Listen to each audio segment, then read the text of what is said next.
শ্রী চৈতন্য মহাপ্রভু পুরীর জগন্নাথ মন্দির থেকে অন্তর্ধান হয়েছিলেন কিভাবে? কেউ বলেন তিনি নাকি পুরীর সমুদ্রে তিরোধান করেন।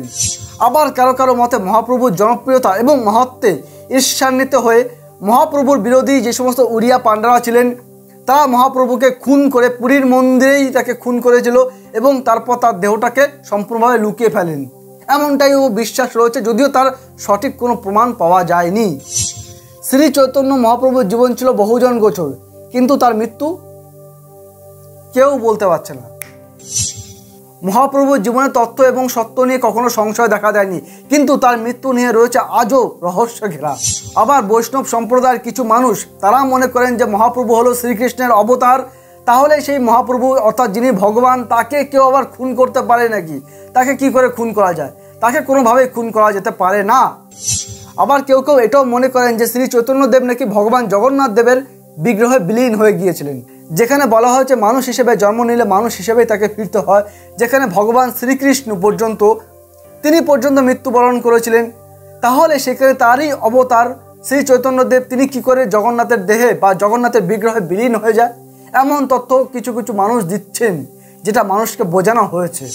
একটা সময় গান গাইতে গাইতে পুরীর মন্দিরে ঢুকেছিল নবদ্বীপের গোরাচাঁদ, কিন্তু দীর্ঘ সময় কেটে গেল তিনি কিন্তু আর সেই পুরীর মন্দির থেকে ফিরে আসেননি। কোথায় গিয়েছিলেন তিনি? তার জন্মের 500 বছর পরেও সেই প্রশ্নের উত্তর কিন্তু আজও অধরা রয়ে গেল। রহস্য, মিথ আর কাহিনীর আড়ালে আজও সত্যকে যেন চাপা দিয়ে রাখা হয়েছে।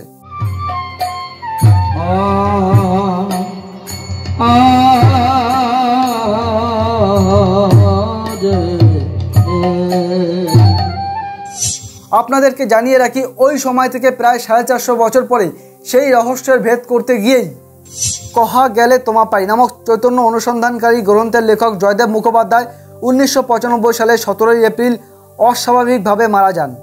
এখানেও কিন্তু একটা প্রশ্ন রয়ে গেল, যেখানে বলা হয়েছিল শ্রী চৈতন্যদেব নাকি অন্তর্ধান করেছিলেন, তাহলে জয়দেব বাবু কি হয়েছিল? জয়দেব বাবুর মৃত্যুটা ঠিক কিভাবে ঘটেছিল? ভারতের ইতিহাসে আমজনতার নয়নের মণি যদি কেউ থাকেন তবে তিনি চৈতন্য মহাপ্রভু। লক্ষ লক্ষ মানুষ তাকে শ্রদ্ধা করত, হাজার হাজার মানুষ তার পিছনে ছুটত। তারপর চৈতন্য মহাপ্রভু কি করেছিলেন? প্রথম যৌবনে তিনি ভাববন্যা এনেছিলেন বাংলায়, যৌবনের দ্বিতীয় পর্বে তিনি উদ্বেল করেছিলেন উড়িষ্যাকে, জীবদ্দশাতেই তার প্রভাব ছড়িয়ে পড়েছিল আসাম থেকে গুজরাট পর্যন্ত এবং দাক্ষিণাত্যেও। হরে কৃষ্ণ হরে কৃষ্ণ কৃষ্ণ কৃষ্ণ হরে হরে হরে রাম হরে রাম রাম রাম হরে হরে। দেখুন, অনেকেই শ্রী চৈতন্যদেবের মৃত্যু সম্পর্কে আমাদের কাছে জানতে চেয়েছিলেন, আর এই বিষয়ে আমরা তথ্য ঘাঁটতে গিয়ে বিভিন্ন রকম ইন্টারনেট সার্চ করতে গিয়ে এর কোনো সঠিক উত্তরে এসে পৌঁছাতে পারেনি। বিভিন্ন লেখক তারা তাদের লেখার মাধ্যমে বিভিন্ন রকম তথ্য তারা তুলে ধরেছেন, আর এই ভিন্ন ভিন্ন তথ্য ঘিরে মানুষের মধ্যে সন্দেহের দানা বেঁধেছে। মানুষের মধ্যে রহস্য যেন আরও বেশি করে উন্মোচিত হচ্ছে, মানুষ যেন আরও বেশি করে রহস্যে ডুবে যাচ্ছে যে শ্রী চৈতন্যদেবের মৃত্যু তাহলে আসলে কিভাবে ঘটলো। এক একজন লেখক যেহেতু এক এক রকমভাবে মন্তব্য করেছে, বহু বছর ধরে এই বিতর্ক ছিল, বহু বছর ধরে মানুষের সদুত্তর দিতে পারেনি শ্রী চৈতন্যদেবের মৃত্যু সম্পর্কে। এক একজন মানুষের এক এক রকম ধারণা থেকেই আজকে এই ধরনের শ্রী চৈতন্যদেবের মৃত্যু নিয়ে যেন রহস্যে ঘেরা, আর তাই নিয়েই আজকে আমরা এই প্রতিবেদনটা তৈরি করতে চলেছি। আপনারা দেখতে থাকুন সাজবেলা, আর আমি রয়েছে সুজয়। আজকে চলুন সমস্ত গল্পটা আজকে আপনাদের সামনে তুলে ধরবো যে এক একজন লেখক কারা কি মন্তব্য করেছিলেন এই চৈতন্যদেবের রহস্য মৃত্যু সম্পর্কে। হরে কৃষ্ণ কৃষ্ণ কৃষ্ণ হরে হরে হরে রাম হরে রাম রাম রাম হরে হরে। এবার আপনাদেরকে জানাবো যে 2000 সালে পুরীর মন্দিরে যখন সংস্কার কার্য চলছিল তখন ঠিক কি এমন ঘটেছিল যার ফলে দেশের সমস্ত মানুষ শিউরে উঠেছিল। সালটা ছিল 2000। পুরীর বিখ্যাত জগন্নাথ মন্দিরের সংস্কার কাজ চলাকালীন হঠাৎ গর্ভগৃহ থেকে উদ্ধার আস্ত নরকঙ্কাল, দৈর্ঘ্যে প্রায় 6 ফুটের কাছাকাছি। গর্ভগৃহে কঙ্কাল, তাও আবার জগন্নাথ মন্দিরে। হই হই পড়ে গেল চারিদিকে, এটা কার দেহাস্তি? মাসাধিক ধরে চলল প্রবল বিতর্ক। পরীক্ষা করে জানা গেল মৃত ব্যক্তি ছিলেন অত্যন্ত দীর্ঘাঙ্গী। এই কঙ্কাল বলছে মৃত্যু হয়েছিল 500 বছর আগে। এবার যেন মাথায় আকাশ ভেঙে পড়ার মতো অবস্থা। কেন বলছে এই কথা? তাহলে জানুন এবার।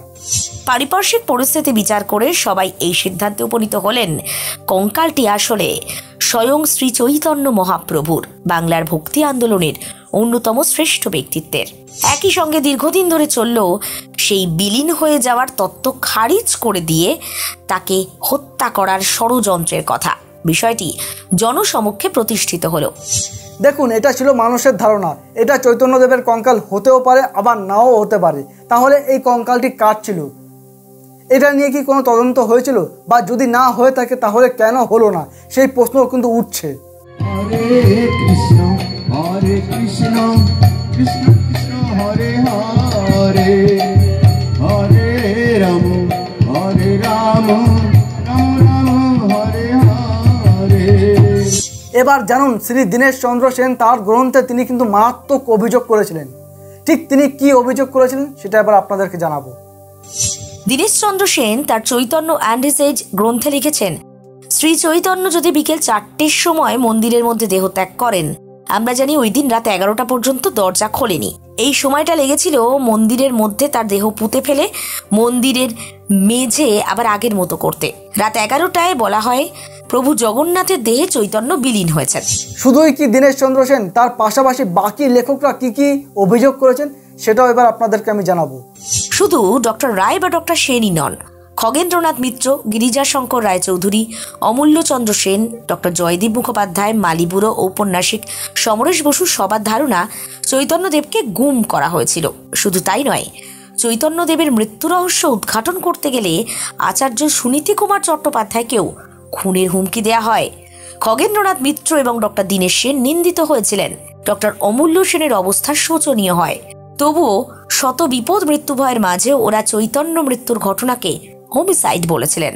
ডক্টর দীনেশ চন্দ্র সেনের ধারণা ছিল জগন্নাথ মন্দিরের পাণ্ডারা চৈতন্যকে পিটিয়ে মেরেছেন। কিন্তু কেন? কি এমন অপরাধ করেছিলেন তিনি?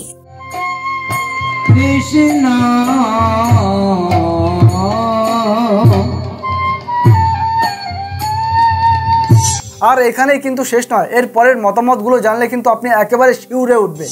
এখন দেখা যাক চৈতন্য মৃত্যুর সম্পর্কে কে কি বলেছেন। অচ্যুতানন্দ, দিবাকর দাস, ঈশ্বর দাস, ঈশান নাগর, লোচন দাস তাদের মতে শ্রী চৈতন্য জগন্নাথের কালো অঙ্গে বিলীন হয়ে গেছেন। জয়ানন্দ, নরহরি, সদানন্দ এদের মতে বাঁ পায়ে ইটের আঘাত পেয়ে চৈতন্য তোটা গোপীনাথের মন্দিরে আশ্রয় নেন, পরে সেখানেই অন্তর্হিত হন, কিন্তু তার মায়া শরীর পড়েছিল।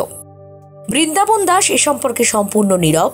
কৃষ্ণদাস কবিরাজ অন্তর্ধান কথাটি বলেছেন। সম্প্রতি বৃন্দাবন দাসের পুঁথির শেষের কিছু অংশ উদ্ধার হয়েছে, সেখানেও অন্তর্ধান কথাটি পাওয়া গেছে। সমুদ্র তীরে বিদ্যুতের মতো অন্তর্হিত হওয়ার কথাও বলেছেন গোবিন্দ। আদি চরিতকার মুরারি গুপ্ত, কবি কর্ণপু এ সম্পর্কে কিছুই বলেননি। কেউ কেউ আবার বলেছেন মহাপ্রভু দেহত্যাগ করেছেন বৈশাখ মাসের সন্ধ্যায়, কেউ বলছেন আষাঢ় মাসের শুক্ল পঞ্চমীতে, তো কেউ বলছেন শুক্ল সপ্তমীতে, রবিবার তৃতীয় প্রহরে, কেউ বলছেন ফাগুনী পূর্ণিমায়। লোচন দাস তার চৈতন্য মঙ্গলে বলেছেন একদিন প্রভু একমাত্র গদাধরকে নিয়ে মন্দিরে প্রবেশ করেন, কিন্তু প্রভু একাই মন্দিরে প্রবেশ করার পর কপাট আপনা আপনি বন্ধ হয়ে যায়। ভক্তরা কান্নাকাটি শুরু করে। ভেতর থেকে পাণ্ডা খবর দেয় প্রভু জগন্নাথে লীন হয়েছে, কিন্তু ভক্তরা এর সাক্ষী হতে পারেনি। সাক্ষী হলেন তারই বিরুদ্ধে চক্রান্তকারী পাণ্ডাদের একজন। ঐতিহাসিকদের মতে সে সময় মন্দিরের ভেতরে যারা ছিলেন তারাই চট করে দরজা বন্ধ করে দেন। যদি তা না হতো তাহলে পিছনে তার ভক্তরা যখন গুজা কপাট প্রভু দেখি বড় ইচ্ছা বলে দরজা ধাক্কাধাক্কি করছেন, তখন নিজে থেকে কপাট খুলে গেল না কেন? শ্রীচৈতন্যর সঙ্গে ছিলেন গদাধর। বৃন্দাবন দাস ঠাকুর সম্পর্কে অপ্রকাশিত চৈতন্য ভাগবতের অবশিষ্ট অংশে বলেন আচম্বিতে গদাধর হইল অন্তর্ধান। কিভাবে গদাধর আচমকা অন্তরিত হলেন? তার তো অন্তরিত হওয়ার কথা ছিল না। তাছাড়া তিনিও কি জগন্নাথের অঙ্গে বিলীন হলেন? কে বলতে পারবে উত্তর? তাহলে কি অন্ধকার মন্দিরে লুকিয়ে থাকা শত্রুদল তাকেও গুম করে দেয়?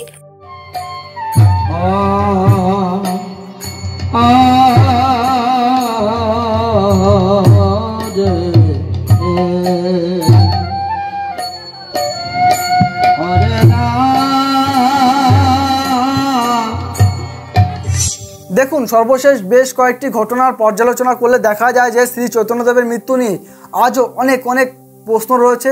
তার মধ্যে বেশ কয়েকটি প্রশ্ন কিন্তু আজও দেখা দিচ্ছে। সেই প্রশ্নগুলো কি রয়েছে সেগুলো এবার আপনাদেরকে আমি জানাবো।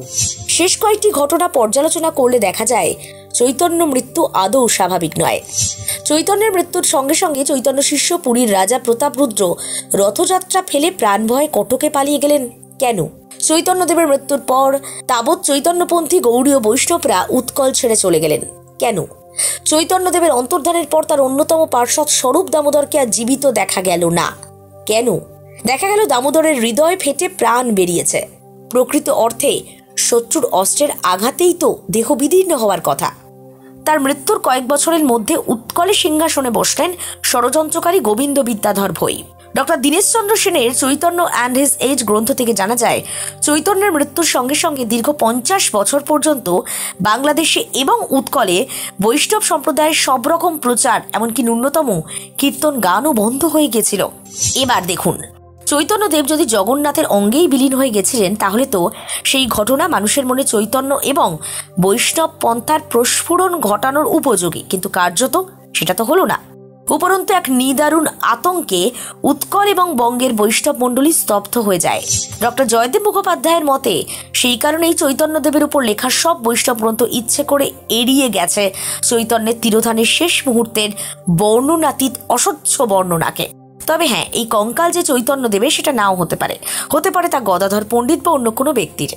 একমাত্র সঠিক পদ্ধতিতে নিরপেক্ষ তদন্তেই এর সত্য উদ্ঘাটিত হওয়া সম্ভব। মন্দির কর্তৃপক্ষের পাশাপাশি ঐতিহাসিক প্রত্নতত্ত্ববিদ ভারত সরকারকেও এই কাজে এগিয়ে আসার জন্য আমরা অনুরোধ জানাতে চাই। এই সত্য সবার সামনে আসাটা বোধহয় দরকার, তা না হলে বাংলার বা বলা যেতে পারে ভক্ত পুরাণের বা বলা যেতে পারে বৈষ্ণব পুরাণের একটা বড় অধ্যায় আমাদের কাছে অজানা বা স্বল্প জানা হয়ে আড়ালে থেকে যাবে। হরে কৃষ্ণ কৃষ্ণ কৃষ্ণ হরে হরে হরে রাম হরে রাম রাম রাম হরে হরে। দেখুন, শ্রী চৈতন্যদেবের মৃত্যু সম্পর্কে অনেক মানুষ আমাদের কাছে জানতে চেয়েছিল।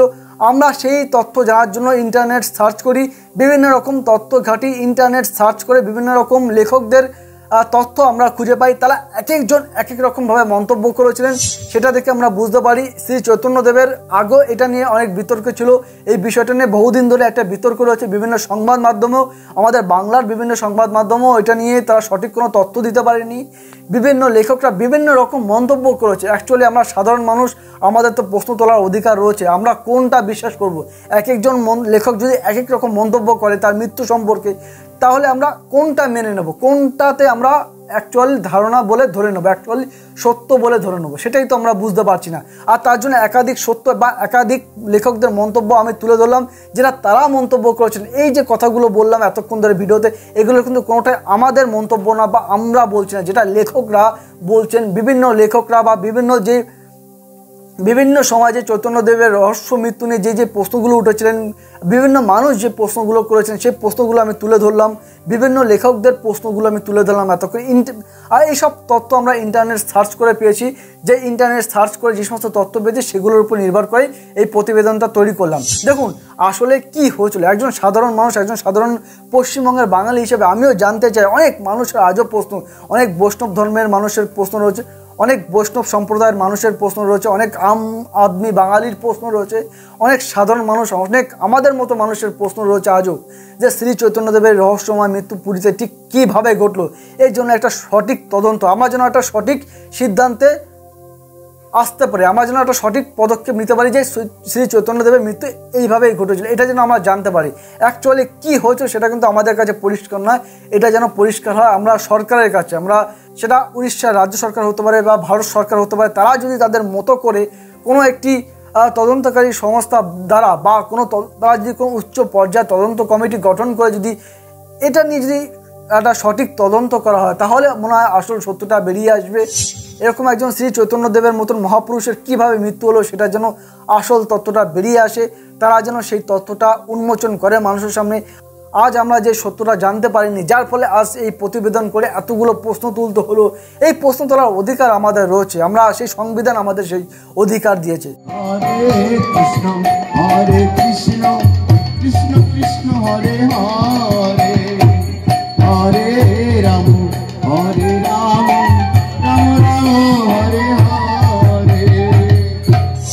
দেখুন এতক্ষণ আমরা যে তথ্যগুলো দিলাম এটা শুধুমাত্র ইন্টারনেটের উপর ভিত্তি করে, ইন্টারনেটে বিভিন্ন মানুষের যে সমস্ত তথ্য বা বিভিন্ন লেখকদের যে সমস্ত তথ্যগুলো দেখা গিয়েছিল, যে সমস্ত প্রতিবেদনগুলো প্রকাশিত হয়েছিল, সেই সমস্ত প্রতিবেদন থেকে নিয়েই এই তথ্যটা আমি আপনাদের সামনে প্রকাশিত করলাম। এইবার এর আসল সত্যটা কি এটা সরকার বলতে পারবে, প্রশাসন বলতে পারবে, এর তদন্ত কমিটি বলতে পারবে। তার জন্য আমরা সেই অপেক্ষায় রইলাম। আমরা চাই শ্রী চৈতন্যদেবের রহস্য যে মৃত্যুটা রয়েছে সেটা যেন উন্মোচন হয় এবং সেটার জন্য মানুষের সামনে পরিষ্কার হয়ে আসে। তাহলে চলুন ভিডিওটা এখানেই শেষ করছি। আপনারা দেখতে থাকুন সাজবেলা। আর ভিডিওটা কীরকম লাগলো জানাতে কিন্তু একেবারেই ভুলবেন না।